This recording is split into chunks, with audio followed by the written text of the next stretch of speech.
Today I'm showing you how to change spark plugs on your Citroen C1, which is exactly the same as a Peugeot 107 spark plug service and Toyota aygo spark plug replacement, because they all use the same Toyota 1KR engine.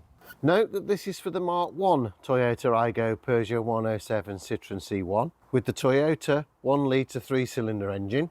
Mark 2 versions also had a PSA 1.2 engine, which is different. I'm also bringing you new information on spark plug choice, which will benefit owners of these cars. And I'll cover some best practices when fitting spark plugs to help you get the best from your investment. Anyway, you aren't watching this video to hear me waffle on, so let's get to it. Safety first, carry out this work on a cool engine. I don't want you burning yourself. First, remove the air cover from the engine by undoing these 4 clips. Lift the front of the air cover and release this pipe. Waggle the airbox side to side slightly whilst lifting it to separate it from the throttle body connector. If you find that this part of the airbox is stuck in the rubber ring on the throttle body, then with a nozzle, spray a little bit of release spray into there and just let it soak in a few seconds. That might help to get it going. Or get in there with a decent trim removal tool just to ease it off. And when you're putting it back on, put a little bit of silicone grease on it. To release the harness from the ignition coils, press down on this tab and pull up on the connector. You might find it's a little hard to pull, so a medium-sized screwdriver will just help you to release it. And with a 10mm socket or spanner, undo the screws holding the coils down and then withdraw the ignition coils. Repeat that for the other 2. Use your 16mm spark plug socket on an extension to release and undo all 3 spark plugs. And if, like me, your spark plug socket has lost its little rubber insert that is intended to grip the top of the spark plug so that it can lift it out, use your magnetic pickup tool instead. The top of the cam cover is exposed to air that flows into the engine bay, and water and dirt can collect here, so that will need a clean. But also look at your old spark plugs that you take out. If, like on this one, you've got brown marks on the ceramic, then chances are the inside of your coil is very dirty. So again, clean your coils on the inside. I've done a video short on how to do that. I'll link to that in the description, and also give the outside of your coils a wipe over. Also, with a rag soaked in methylated spirits or brake cleaner or carb cleaner, give the inside of your spark plug wells a clean.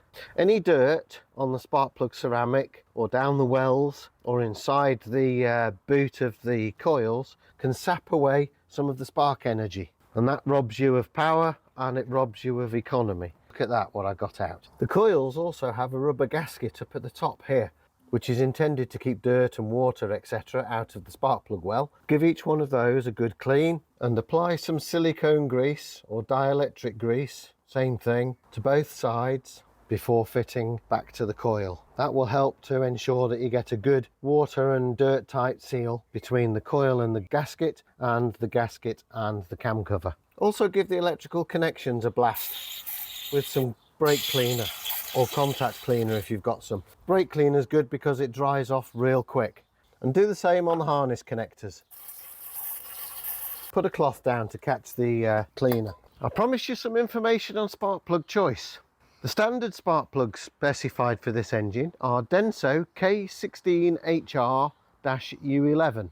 Although beware, the Haynes manual says K20HR. I think that's a misprint. The specified plugs are standard copper nickel technology, and they're specified for a spark plug change every 15,000 miles in these engines. However, latest technology that I'm going to suggest to you are these Iridium TTs, also from Denso, number IKH16TT, stock number 4703. These are the very latest technology spark plugs from Denso, and they have very fine iridium tips. There's someone I know in Sweden, a fellow engineer like myself, who's been working with ex-Saab engine development engineers and has been testing this technology of plug in the Saab B207 engine. And the results that he's been getting are extremely positive. And I have been trying these new plugs in my Saab for about the last 3,000 to 4,000 miles. The car does run noticeably better. So I'm going to try them in our Citroen C1. I have seen on forums as well that 1 or 2 people have also tried them in the C1 and they report good results. And you might ask, how long will these Iridium spark plugs last in the engine? The standard copper nickel plugs are specified for a change at 12,000 to 15,000 miles. In my Saab, platinum plugs are specified for a change for 36,000 miles. Iridium plugs normally last between 50% and 100% longer than platinums. So I'm thinking in this engine, normally aspirated 1 litre, it's not tough on plugs, which the Saab is. They're almost certain to be good for 50,000 miles. I'll endeavour to contact the technical department at Denso and see if I can get any advice from them, and if I do so, you'll find it down in the description.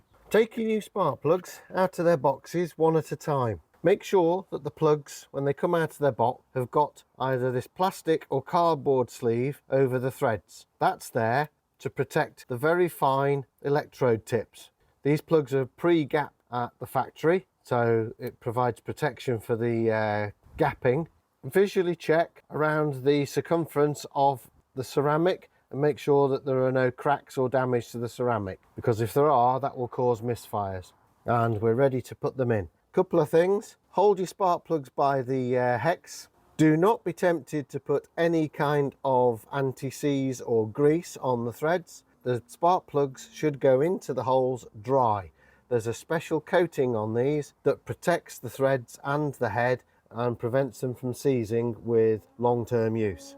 And if so desired, just put a smear of silicone grease or dielectric grease around the bottom end of the ceramic. That will help the boot of the coil to seal onto the spark plug and prevent dirt getting up inside there. Either use the rubber insert inside your spark plug socket or your magnetic pickup bit to put the spark plugs carefully down into the hole. Do not just drop them in, because you risk damaging the electrodes. Make sure that your socket and extension are nice and straight. I find it's a good idea to turn the socket backwards a little bit until you hear that click where the ends of the threads go over, and then screw forwards, making sure that the spark plug goes into the plug hole freely. Do not rush that operation. You mustn't risk cross-threading your spark plugs in the head. That's an expensive problem to put right. Tighten each spark plug down by hand until the plug makes contact with its seat. Put your ratchet handle on your extension and just very gently at the top there, just make sure that the plug is seated down by hand. These plugs have crush washers on them, so following the instructions on the box, once we've got it just hand nip down, tighten the plug roughly 1/3 of a turn extra. The box actually says between 1/4 and 1/2. And 1/3, of course, is between 1/4 and 1/2. If you prefer to use a torque wrench on your spark plugs, 25 Newton meters is the specified torque. Return your coils to place. Push it down from the top firmly to make sure that there's good contact between the coil and the plug, and return the screw. Specified torque for which is 10 Newton meters. I doubt you've got a torque wrench that goes down that far, so just medium hand tight. They only need to be held into place. Return the electrical connector. If you find you need to replace these screws, they are M6 by 25 flange head. And return your airbox to place, making sure you haven't lost the filter out of it. Put it back the opposite way to the way you got it out. If you got value from this video, don't forget to tell them about the road test, genius. Yes, I've been out for a road test and I can report that it feels a lot smoother, it feels a lot peppier. That could be partly down to having just put new spark plugs in it. I suspect it's also down to the fact that I cleaned the coils and the plug wells and also the plugs themselves. Whether they're better in the long term, I'll report in the description. Can I finish up again now? If you got value from this video, consider supporting the channel in some way, and I shall see you next time.